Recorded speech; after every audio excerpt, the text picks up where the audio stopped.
28 এপ্রিলে কয়েক ঘণ্টার বৃষ্টিতে চট্টগ্রামের প্রবর্তক মোড়, চকবাজার, কাতালগঞ্জ, রহমতগঞ্জ, মুরাদপুর, আগ্রাবাদ ও হালিশহর সহ বিভিন্ন এলাকায় তৈরি হয় জলাবদ্ধতা। কোথাও হাঁটু সমান, আবার কোথাও কোমর পানিতে স্থবির হয়ে পড়ে নগরবাসী। স্থানীয়দের দাবি, চলমান উন্নয়ন কাজের কারণে পানি চলাচল ব্যাহত হওয়ায় জলাবদ্ধতা তীব্র হয়েছে। 30 এপ্রিল সকালে চট্টগ্রামের পরিস্থিতি পরিদর্শন করেন স্থানীয় সরকার প্রতিমন্ত্রী মীর শাহে আলম। পরিস্থিতি সামলাতে উন্নয়নমূলক প্রকল্পের চলমান কাজ বন্ধ রাখার নির্দেশনা দেন তিনি। যেভাবে মিডিয়াতে নিউজটা এসছে, সামাজিক যোগাযোগ মাধ্যমে ওই রকম জলাবদ্ধতা আমি এসে দেখিনি। এবং রাতে আমি বক্তব্য বলেছি যে চট্টগ্রাম পানির মধ্যে ভাসছে না। অনেকে ট্রোল করে বলেছেন যে মাননীয় মন্ত্রী চশমার সমস্যা আছে, চোখে কম দেখেন, কিন্তু আপনারাও তো আমার সাথে কাল থেকে ছিলেন, আজকেও আছেন। আপনাদের কাছে আমি প্রশ্ন রাখতে চাই যে আজকে তো কোথাও আপনারা জলাবদ্ধতা দেখেন। এখন প্রশ্ন এটা হতে পারে যে প্রবর্তকের মোড় সহ কয়েকটি জায়গায় হঠাৎ বৃষ্টি হবার কারণে, এটা তো একটা স্বাভাবিক ধারণ, আপনাদের সবারই স্বাভাবিক জ্ঞান থাকার কথা যে হঠাৎ করে এরকম মহানগরীতে 80, 85 বা 90 মিলিমিটারের ভারী বৃষ্টি যদি হয়, স্বাভাবিক কারণেই এই পানিটি সরতে একটু সময় লাগবে।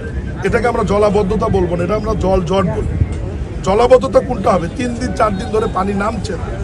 আর যে 3টি পয়েন্টে সামান্য একটু পানি আটকিয়েছিল, ওখানে আমাদের কাজ চলমান আছে। 36টি খালের মধ্যে এই 6টি খালের কাজ যে এলাকাগুলিতে চলমান আছে, সেখানে এই জলাবদ্ধতা ছিল একদিন। এরপরেও সিটি কর্পোরেশন, আমাদের সেনাবাহিনীর ইঞ্জিনিয়ারিং ব্রিগেড, চট্টগ্রাম উন্নয়ন কর্তৃপক্ষ, পানি উন্নয়ন বোর্ড সবাই যৌথভাবে গিয়ে ওই চলমান কাজের জন্য কিছু রিটার্নিং ওয়াল দেওয়া ছিল। রিটার্নিং ওয়ালের কারণে পানি বাধাগ্রস্ত হয়েছিল, সেগুলো অপসারণ করে পানিটা তারা নিষ্কাশন করে দিয়েছে এবং স্থায়ীভাবে যাতে জলাবদ্ধতা না হয় এই জন্য ওনারা কাজ গতকাল রাত থেকে শুরু করেছে। দিনরাত কাজ চলতেছে। বর্ষাকালের আগে এই সমস্ত ড্রেনের উন্নয়নমূলক কাজ আপাতত আমরা বন্ধ রাখার সিদ্ধান্ত নিয়েছি এবং ব্যারিকেড এবং রিটার্নিং খালগুলো, ব্যারিকেড এবং রিটার্নিং ওয়ালগুলি আমরা উঠিয়ে নিব এবং বর্ষাকালের পরে আবার ডেভেলপমেন্টের কাজ হবে।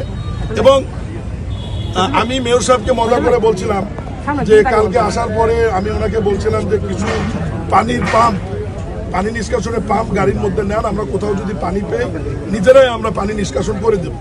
কিন্তু আমি কাল থেকে ভাই ঘুরছি আপনাদেরকে সাথে নিয়ে, এবং পাম্প আমাদের গাড়িতে আছে, কিন্তু আমরা কোথাও কিন্তু পাম্প কিন্তু ইউজ করতে পারিনি। আমরা পাম্প কিন্তু ইউজ করতে পারিনি, এটাই বাস্তবতা। এই কথা নিয়ে অনেক কথা হবে। পানিবন্দির কষ্ট থেকে মুক্তি মাস্টার প্ল্যান হয়েছে বলে জানান প্রতিমন্ত্রী। আগামী বছরের বর্ষা মৌসুমে চট্টগ্রামে আর জলাবদ্ধতা থাকবে না বলে প্রতিশ্রুতি দেন তিনি। এই বর্ষাতে আমি চট্টগ্রামবাসীকে মাননীয় প্রধানমন্ত্রীর পক্ষ থেকে এইটুকু আশ্বস্ত করতে পারি যে 70 থেকে 80% আপনার জলাবদ্ধতা থাকবে না। আর বাকি যে 15-20% থাকবে, এটার জন্য আপনাদেরকে ডিসেম্বর পর্যন্ত একটু অপেক্ষা করতে হবে এবং আমাদেরকে সময় দিতে হবে, যেহেতু প্রকল্পের কাজটি চলমান আছে। এবং পানি উন্নয়ন বোর্ডের যে সুইচ গেট, যেটি আমাদের সেনাবাহিনীর আরেকটি ব্রিগেড যেটি দেখে, একই ব্রিগেডের আরেকটা অংশ দেখে ওনার, সেখানেও আমরা পরিষ্কার রেখেছি। বন্দর কর্তৃপক্ষ যে খালের মুখগুলি তাদের যে সবসময় ড্রেজিং করে পরিষ্কার করে কর্ণফুলী নদীতে, তারাও সেটা পরিষ্কার অব্যাহত রেখেছে। সব মিলিয়ে আমি মাননীয় প্রধানমন্ত্রীর পক্ষ থেকে এবং city corporation, engineer brigade, Chittagong উন্নয়ন কর্তৃপক্ষ, পানি উন্নয়ন বোর্ড এবং সংশ্লিষ্ট যারা আছে সবার পক্ষ থেকে অন্ততপক্ষে মহান আল্লাহর ইচ্ছায় আমি চট্টগ্রামবাসীকে এইটুকু আশ্বাস দিতে পারি যে আগামী বর্ষা মৌসুমে 24 সাল বা তার পূর্বের অবস্থায় আর ফিরে যেতে হবে না। জলাবদ্ধতা থাকবে না, তবে বেশি ভারী বৃষ্টি হলে জট হতে পারে, সেটার জন্য 2-3 ঘন্টা একটু সময় দিতে হবে সবাই। এদিকে চট্টগ্রামে জলাবদ্ধতার জন্য আওয়ামী লীগ সরকারকেই দায়ী করলেন চট্টগ্রাম সিটি কর্পোরেশনের মেয়র ডাক্তার শাহাদাত হোসেন। একই সঙ্গে জানালেন, আগামী বর্ষাতে 70 থেকে 80% জলাবদ্ধতা কমিয়ে আনা হবে। কমিটিটি প্রজ্ঞাপন আকারে প্রকাশের জন্য সচিবালয়ে কাজ চলছে। আমি চট্টগ্রাম থেকে যাবার পূর্বেই মেয়রের নেতৃত্বে সমন্বিত যে কমিটি, এই কমিটির প্রজ্ঞাপনটি মেয়রের হাতে আমি দিয়ে যাবো ইনশাআল্লাহ। গত বছর জলাবদ্ধতা আপনারা দেখেছেন, গতবার 60, আমি কিন্তু স্টেট কাট কথা বলছি, গত বছর 60% জলাবদ্ধতা কমে দেওয়া হয়, যেটা 30 বছরের একটি সমস্যা ছিল চট্টগ্রাম শহরের। আওয়ামী লীগের সময় 24 সাল পর্যন্ত তারা সেটা পারেনি। ইনশাআল্লাহ 16 থেকে 18 মাস আমি এই মেয়রের দায়িত্ব নিয়েছি। গত বছর 60% জলাবদ্ধতা কমিয়ে দেওয়া হয়েছে। সিডিএ, আর্মি, পানি উন্নয়ন বোর্ড এবং অন্য সমস্ত যে সার্ভিস ওরিয়েন্টেড অর্গানাইজেশন চট্টগ্রামে আছে সবার সাথে সার্বিক সমন্বয়ের মাধ্যমে আজকে মাননীয় প্রতিমন্ত্রীকে আমি ধন্যবাদ জানাচ্ছি।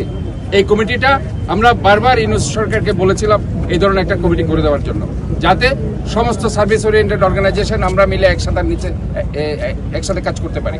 যেহেতু এখানে সিটি গভর্নমেন্ট নেই, যেটা আমরা বারবার বলছি নগর সরকারের বাইরে গিয়ে আজকে মাননীয় প্রতিমন্ত্রী যে কমিটিটা করে দিচ্ছে, আমি ওনাকে আন্তরিকভাবে ধন্যবাদ জানাচ্ছি। এখন আমরা সব সার্ভিস ওরিয়েন্টেড অর্গানাইজেশন একই ছাতার নিচে বসে ইনশাল্লাহ যে কোনো সমস্যা আমরা সমাধান করার জন্য সর্বাত্মকভাবে আমরা চেষ্টা চালিয়ে যাব।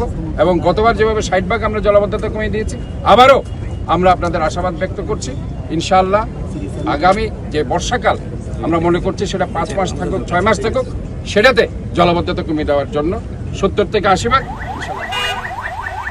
চট্টগ্রামের জলাবদ্ধতা নিরসনে বিভিন্ন মেয়াদে একাধিক প্রকল্পের কাজ চলছে। এর মধ্যে অন্যতম সেনাবাহিনীর তত্ত্বাবধানে নগরীর 36টি খালের সংস্কার, পুনঃখনন, নালা পরিষ্কার এবং খালের প্রতিরোধক দেয়াল ও ব্রিজ নির্মাণ।